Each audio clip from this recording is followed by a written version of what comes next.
Olá a todos, a graça e a paz de nosso Senhor Jesus Cristo. Quero convidar você nesse dia a refletir comigo no livro de Levítico, capítulo de número 19, verso de número 15. A palavra de Deus diz assim: Não farás injustiça no juízo, nem favorecendo o pobre, nem realizando o desejo do grande. Com justiça julgarás o teu próximo. Estaremos então meditando e refletindo nesse dia a respeito do tema justiça. Onde inicia-se? Nós podemos perceber que Moisés havia então passado ao povo inúmeras instruções a respeito da justiça, a respeito da prática do juízo. E Moisés então deixa muito claro a respeito do critério de se fazer justiça. E nós podemos observar que a primeira coisa que a palavra de Deus nos mostra é que justiça deve ser feita sem acepção de pessoas. Você não pode usar o critério de pobreza ou de riqueza para que venha exercer justiça em relação à vida de qualquer pessoa que seja. E nós podemos observar que isso é tão relevante que Paulo, ao escrever à igreja de Colossos, na carta escrita aos Colossenses, no capítulo de número 3, verso 25, a palavra de Deus vai nos mostrar algo importante em relação a essa questão da injustiça. A palavra de Deus diz assim: Pois aquele que faz injustiça receberá em troco a injustiça feita.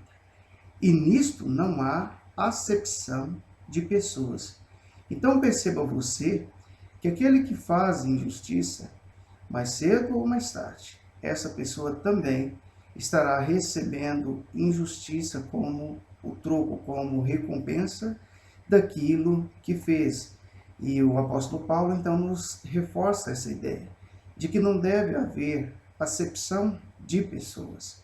Muitas vezes, dentro dos próprios lares, nós vamos perceber que isso inicia-se nesse núcleo menor, onde às vezes os pais, os responsáveis, eles tratam os seus próprios filhos de forma desigual, de maneira diferente. E a coisa, então, ela começa a se complicar já a partir da primeira formação, a partir do primeiro núcleo, que é a família. Nós podemos observar isso na história do lar de Jacó e Esaú, onde o Jacó era tratado de uma maneira por sua mãe e já o Esaú era tratado de forma também completamente distinta por seu pai Isaac. Havia uma preferência de filhos, havia uma acepção. E nós então percebemos que a palavra nos leva a esse ponto de reflexão.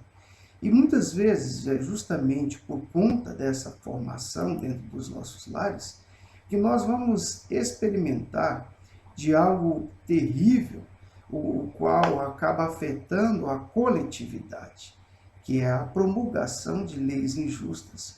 Você foi formado dentro do seu próprio lar, dentro de um ambiente de injustiça, e, consequentemente, você vai refletir isso em meio à sociedade. Contudo, somos advertidos dessa prática da injustiça também em meio e principalmente em relação ao meio coletivo. Então vejamos o que a palavra de Deus nos mostra no livro do profeta Isaías, no capítulo de número 10, dos versos 1 ao 3. Ai dos que decretam leis injustas, do que escrevem leis de opressão, para negarem justiça aos pobres, para arrebatarem o direito aos aflitos do meu povo, a fim de despojarem as viúvas e roubarem os órfãos. Mas que fareis vós no dia do castigo, na calamidade que vem de longe? A quem recorrereis para obter socorro e onde deixareis a vossa glória? Então note você que aqui é o próprio Deus, o próprio juiz de toda a terra, que já está demonstrando claramente que aqueles que elaboram, que promulgam leis injustas também serão severamente julgados por isso. Aqueles que têm desamparado aos aflitos, aos órfãos, por conta das injustiças que têm praticado. Então, no exercício das nossas atividades, nós temos que pensar, quando nós exercemos liderança, quando nós exercemos autoridade, a respeito da forma com que nós estamos exercendo justiça em relação à vida das pessoas, porque nós também prestaremos conta em relação a isso. E nós, ao nos depararmos novamente com o livro de Levítico, agora no verso 35 do mesmo capítulo 19, a palavra vai nos advertir a respeito da injustiça. E muitas vezes nós nos julgamos justos, nós pensamos que nós não praticamos injustiça. Mas será que realmente somos justos, somos honestos e corretos? Então vejamos o que a palavra de Deus nos diz no verso de número 35 do capítulo 19 de Levítico. Não cometereis injustiça no juízo, nem na vara, nem no peso, nem na medida. Então a palavra nos leva a refletir a respeito da honestidade, de ser íntegro. E será que é assim a forma com que eu e você temos vivido? Realmente nós somos justos dentro dessa questão, dentro desse quesito? Será que realmente somos honestos? Será que realmente temos feito aos outros aquilo que deveríamos fazer e aquilo que desejaríamos que os outros fizessem conosco? Então nós podemos observar que se isso não estiver sendo uma prática nossa, haverá um dia em que o Senhor Jesus voltará e exercerá o seu juízo. E a palavra de Deus no Evangelho de João, no capítulo 16, dos versos 8 a 11, vai nos falar que de fato ele virá. E quando ele vir, observe você o que vai acontecer.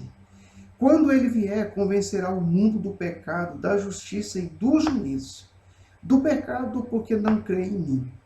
Da justiça, porque vou para o Pai e não me vereis mais. Do juízo, porque o príncipe desse mundo já está julgado.